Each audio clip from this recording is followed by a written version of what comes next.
Assalamualaikum warahmatullahi taala wabarakatuh. Bismillahirrahmanirrahim. Alhamdulillahirabbil alamin. Wa bihi nasta'in ala umuri dunya waddin. Wassalatu wassalamu ala sayyidina wa habibina Muhammadin ibni Abdillah. Amma ba'du. Segala puji dan syukur kehadrat Allah. Selawat dan salam kepada baginda Nabi Muhammad sallallahu alaihi wasallam. Yang pertamanya yang saya muliakan guru-guru dan yang saya hormati ibu bapa dan waris, dan yang saya amat kasihi murid-murid dan pemuda dan serta tuan-tuan sekalian.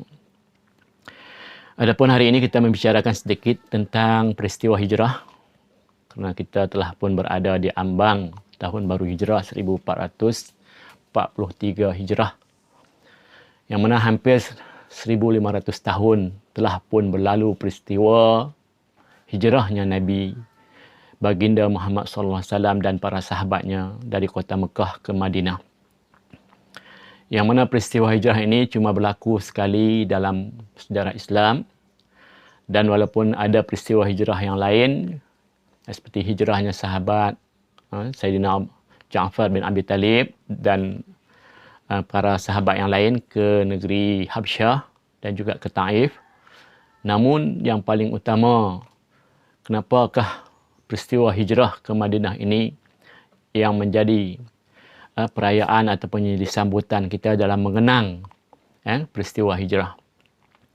Dan biasanya kita kaitkan bulan Muharram memanglah dengan bulan hijrah.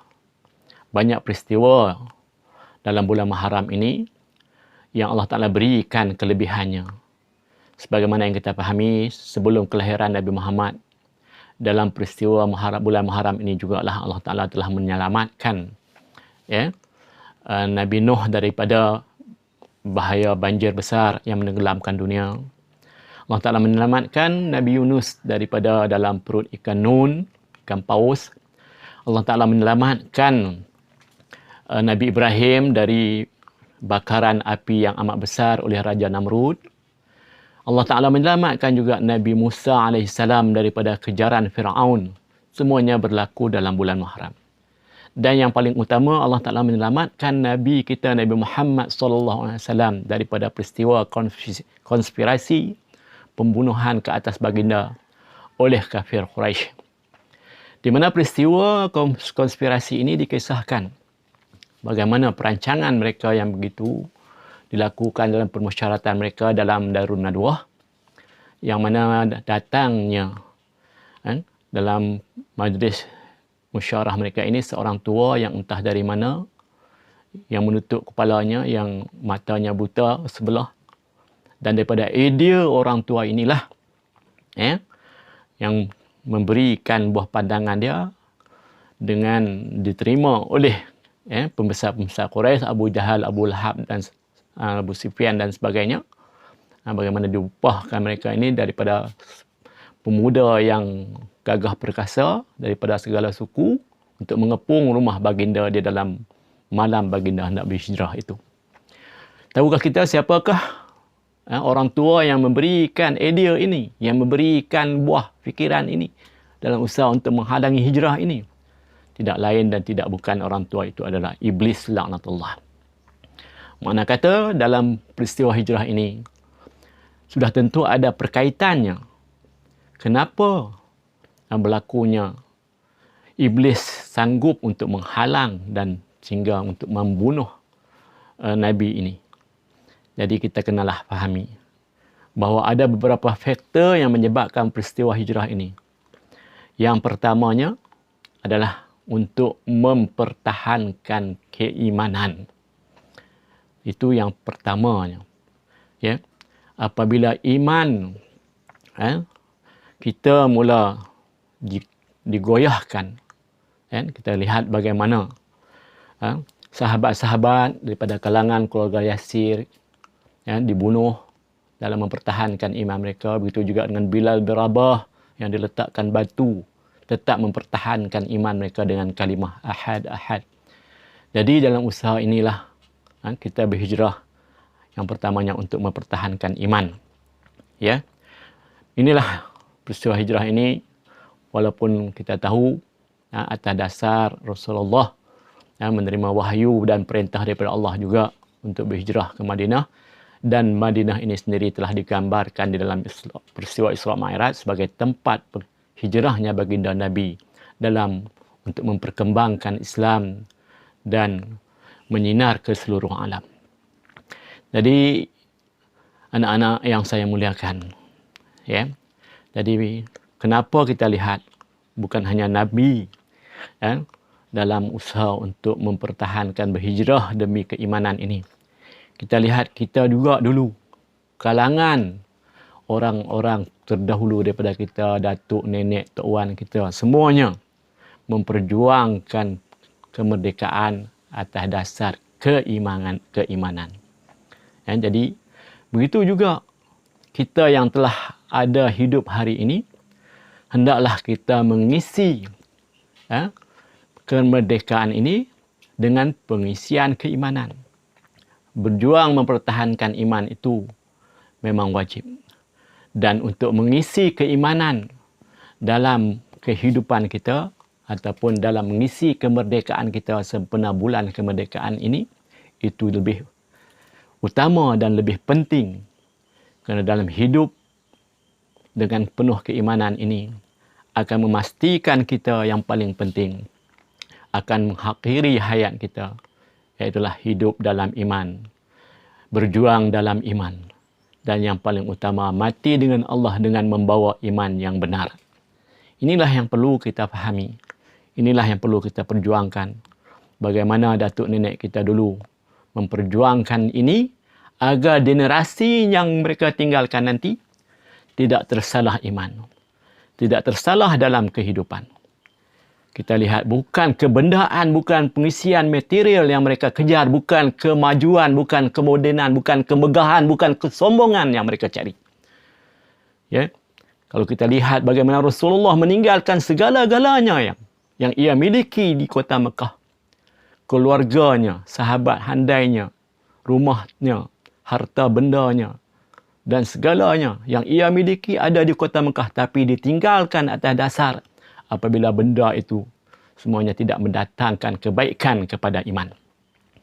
Jadi, ibu-ibu dan ayah-ayah serta generasi yang saya kasihi, bagaimana kita lihat dulu orang tua-tua sebelum kita masih di dalam hayat, di dalam kandungan ibu kita, antara nilai yang paling utama ditanamkan terlebih dahulu adalah nilai keimanan.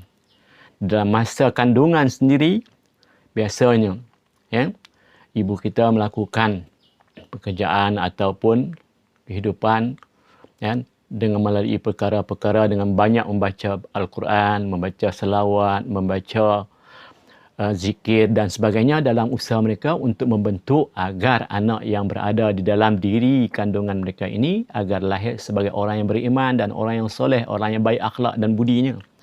Ya. Jadi sebelum kamu dilahirkan, maka inilah antara ritual ibadah ataupun adat tapi yang bersendikan syarak, yang ada nilai makna keimanan semenjak kecil. Apabila telah pun daripada kandungan, daripada benih, yang mula daripada usaha memilih jodoh sendiri pun dipilih atas dasar keimanan, bukan atas dasar kecantikan, harta dan sebagainya. Supaya apa? Maka akan lahirnya kamu anak yang baik, yang soleh, yang mampu berbakti kepada kedua ibu bapanya ketika hayat, yang tidak akan menderhaka, yang tidak membantah, yang tidak membentak ibunya apabila dia menjadi seorang anak yang beriman. Tapi hari ini kita lihat, bila tidak diutamakan daripada kecil, daripada kandungan, daripada pemilihan jodoh tentang keimanan ini, maka lahirlah anak-anak yang bersifat biadab, yang bersifat kurang ajar. Walaupun siapapun, ayah kita dan ibu kita, ayah kita bisu kah, ibu kita orang yang OKU kah, Tapi Allah Ta'ala telah menetapkan aturannya. Walau siapa pun dia tetap ibu. Bagaimana ditetapkan dalam hukum dari segi ma'ani. Jangan kita jadi seperti iblis. Ibu segala dalam ilmu di alam ini semuanya bersumber daripada baginda Nabi Muhammad SAW. Jadi iblis bersifat bongkak dengan merasakan dia lebih hebat. Sedangkan permulaannya, kalau permulaan kita adalah dengan ibu kita. Dan permulaan ilmu yang lain, apa juga yang kita tuntuti, yang kita sombongkan, yang kita banggakan, yang kita hebatkan, semuanya tidak terlepas daripada segala ibu ilmu adalah terdapatnya pada baginda Nabi Muhammad SAW. Sebagai yang dijelaskan bahawa aku adalah gudang ilmu dan Sayyidina Ali adalah pintunya ilmu. Jadi kita menuntut ilmu dengan bersifat untuk merendahkan atau menafikan adab, sebagaimana yang kita ketahui. Itu nilai yang pertama, iaitu mempertahankan iman. Nilai yang keduanya, kenapa kalangan orang-orang Islam di di Mekah terpaksa berhijrah ke Madinah disebabkan oleh tekanan dalam ritual mereka nak melakukan amal ibadah mereka. Dalam ritual mereka nak melakukan kehidupan mereka berdasarkan iman, dalam melaksanakan tuntutan-tuntutan yang telah diwajibkan. Dalam tuntutan untuk menyampaikan dakwah dan sebagainya, tapi semuanya dihalang. Semuanya diblok. Bahkan dalam nak melakukan amal ibadah mereka sendiri, ada ketikanya Nabi tidak dapat bersembahyang dengan baik apabila kepala Nabi diletakkan tai unta dan sebagainya. Ketika Nabi sujud oleh Abu Jahal. Jadi kenapa berhijrah ini adalah untuk mempertahankan iman dan untuk melancarkan amal ibadah kita, dalam erti kata kita dapat melaksanakan ibadah dengan suasana yang aman dan yang lebih baik, dan meningkatkan keyakinan kita kepada Allah. Dan sebab yang ketiganya, peristiwa hijrah ini juga adalah untuk menggalang persatuan, ukhuwah, kerjasama dalam membentuk masyarakat Islam, dalam membentuk ekonomi Islam, dalam membentuk politik Islam. Maka dengan sebab itulah kenapa Nabi berhijrah. Jadi dengan demikian kita dapat fahami bahawa hijrah ini antara lain juga adalah untuk meningkatkan ikatan ukhuwah di kalangan umat Islam dalam menyatukan hati, dalam menyatukan kekompakan, dalam rangka untuk mempertahankan iman, dalam mempertahankan amal ibadah, dalam mempertahankan apa juga kehidupan kita ini yang berlandaskan ketakwaan kepada Allah Subhanahu wa taala.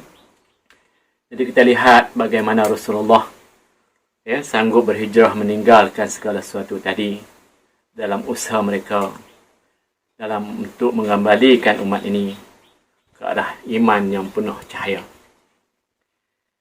Dan sebagaimana yang kita dapat fahami, ukhuwah ini adalah yang merupakan sesuatu yang amat penting.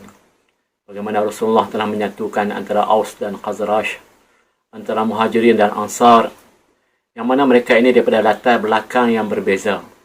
Latar belakang yang bermacam-macam. Ada yang daripada kalangan ahli tokoh perniagaan, ada kalangan daripada ahli tokoh masyarakat pembesar, ada kalangan daripada orang biasa, petani, penggembala dan sebagainya. Dan juga kesenian, tokoh-tokoh seni penyair daripada kalangan masyarakat Arab pada ketika itu yang telah memulukkan Islam.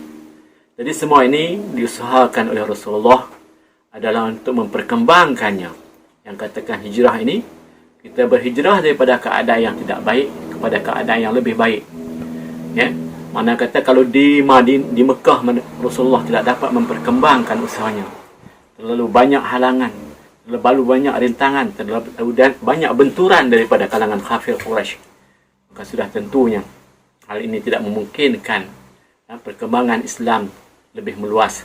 Jadi kita lihat memanglah suasana di bumi Madinah yang penuh berkah ini.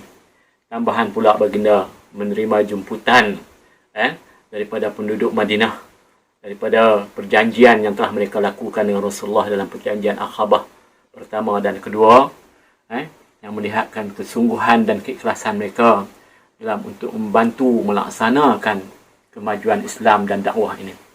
Maka dengan kenapa dalam istilah hijrah ini ialah untuk menyatukan kita, bukan saling kita mempertikaikan.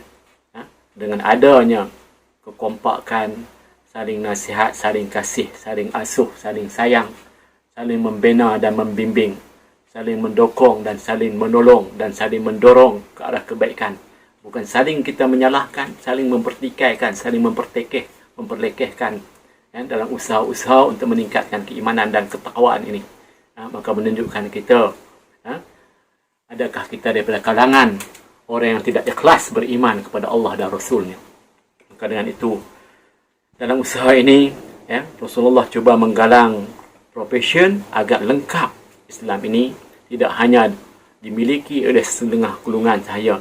Sebagai pahaman golongan sekular hari ini yang menjelaskan Islam itu cuma ritual ibadah saja, tidak melibatkan ritual politik, ekonomi, sosial, kesenian, kebudayaan dan sebagainya. Kita lihat bakat seorang yang saya jelaskan tadi, dikembangkan sesuai apa juga bidang yang ia minati, tapi ditunjangi dengan keimanan yang benar. Kalau dia menjadi seorang engineer yang beriman. Kalau dia jadi seorang artis yang melakukan nilai-nilai keimanan. Sebagaimana kita faham bahawa hidup itu perlu ada kesenian.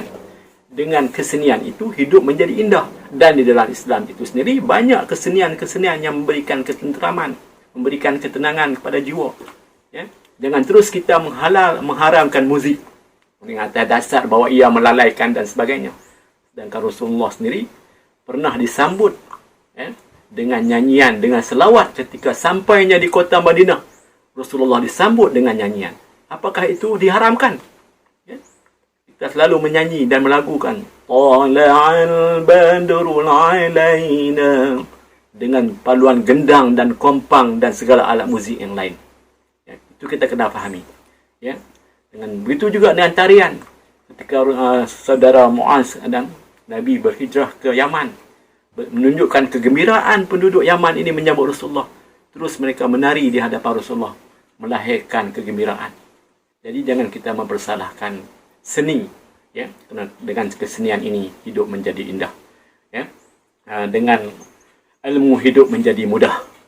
Dan dengan iman itulah tadi hidup kita menjadi terarah, mempunyai objektif, mempunyai ketetapan, mempunyai suatu prinsip yang perlu, yang kita jelaskan bahawa kerana Allah Subhanahu Wa Taala. Jadi tidak mungkin kalau dalam hidup kita semuanya kita hendak lakukan sendirian. Jadi dalam menggalangkan ukhuwah dan persatuan ini, hendaklah kita bersama-sama. Tak mungkin Pak Lebay dapat membangunkan sebuah bangunan tanpa melibatkan kerjasama ukhuwah profesion yang lain. Kalau engineer, dia kena bagi desain yang kukuh bangunan. Kalau bahagian sains, dia akan kaji struktur tanah dan sebagainya. Bila semuanya bersatu dalam rangka ini, sudah satu menghasilkan suatu bangunan, suatu yang cukup hebat. Tapi kalau hanya gulungan lebay sahaja yang memberikan saranan begini-begini tanpa melibatkan gulungan hartawan, apakah mungkin bangunan itu dapat dibangunkan tanpa ada sumbangan, tanpa ada uluran bantuan daripada gulungan konglomerat, daripada orang-orang yang mempunyai uang. Jadi dia mesti melibatkan jutawan, hartawan, dan sebagainya. Maka dengan itu dijelaskan kepada kita bahawa untuk menjayakan sesuatu itu mestilah melibatkan semuanya dalam usaha untuk menyatukan, mengeratkan ukhuwah. Kenapa Rasulullah menyatukan ukhuwah persaudaraan? Dalam erti kata untuk melancarkan misi dakwah ketakwaan kepada Allah dalam niat kehidupan kita ini hanyalah lillahi ta'ala. Dengan itu kita hendaklah fahami bahawa untuk menjayakan ini diperlukan semuanya. Dalam bahasa Inggeris dikata all need in all profession. All need in all profession in one commitment. Kita memerlukan semuanya. Apa juga bidang, apa juga yang kebolehan, apa juga kepandaian dalam untuk merangka satu komitmen, iaitu komitmen kita kepada Allah Ta'ala dalam mendirikan kehidupan kita ini agar bersesuaian perjalanan hidup kita. Jangan kita saling menyalahkan, jangan saling kita mempertikaikan. Kena ingatlah, semuanya itu bermula dengan sebab hijrahnya diri kita ini dengan niat lillahi ta'ala. Jadi ada kalangan daripada sahabat-sahabat dahulu yang dijelaskan bahawa mereka berhijrah atas niat apa. Kalau yang kata berhijrah kerana di Madinah itu pasaran, perniagaan mereka senang, masyarakat dia majmuk, boleh melariskan dagangan, maka berjayalah dia dalam perniagaan dia. Kalau kata setengah dua, aku di sini nak berhijrah ke sana, nak jadi seorang, misalnya di Madinah tu banyak wanita-wanitanya yang cantik, maka berhijrahlah dengan siapa, dan niat dia. Jadi dijelaskan pertamanya innamal a'malu binniyat wa innamal likulli imri'in ma nawa faman kana hijratuhu ila Allah wa rasulih fa hijratuhu ila Allah wa rasulih. Faman kana hijratuhu ila dunya aw yusibha, atau orang yang berhijrah kerana dunia dan ataupun isinya, kerana dunia dan isinya lah. Maka dengan itu kita dalam diri kita ini tanamkan juga sifat berhijrah kita ini daripada benda yang telah sedia ada pada diri kita kepada yang lebih baik. Hijrah kita pada hari ini tidak ada lagi hijrah yang lain melainkan hijrah kita adalah al-farqu bainal haq wal batil. Kita membezakan untuk kembali kepada yang hak, daripada perkara yang batil, daripada perkara yang benar atau pada perkara yang baik kepada yang terlebih baik. Kerana setiap hari dalam rangka kita, umur kita sentiasa berhijrah menuju ke Allah Ta'ala. Berapa ramai kalangan yang dapat memulainya dengan baik, tapi tidak dapat mengakhiri kesudahannya dengan baik. Contohnya, Presiden Marcos, dia memulai dengan baik, dinilai sebagai ahli, tokoh negarawan dan sebagainya, disanjung dan dimuliakan. Tetapi di akhirnya disudahi dengan kesudahan yang tidak elok. Bahkan dia dikenali sebagai bapa, bapa radikal, ini bapa yang menindas, yang rasuah yang cukup besar. Begitu juga dengan Soeharto dan sebagainya. Pada permulaannya disanjung, dimuliakan, tapi yang pentingnya kita mulakan dengan baik, jalani kehidupan dengan iman, dan sudahi kita dengan akhir yang baik, yang penuh dengan keimanan. Maka dengan itu, mudah-mudahan permulaan kita ini sebagai seorang anak murid, tanamkanlah sikap kita yang sentiasa untuk menjadikan diri kita setiap hari terlebih baik, sebagaimana yang dijelaskan dalam hadis Rasulullah, hari ini terlebih baik daripada semalam. Mudah-mudahan ada keberkahannya yang baik daripada Allah Subhanahu Wa Taala, yang daripada kelemahan diri saya. Wallahu a'lam. Assalamualaikum warahmatullahi taala wabarakatuh.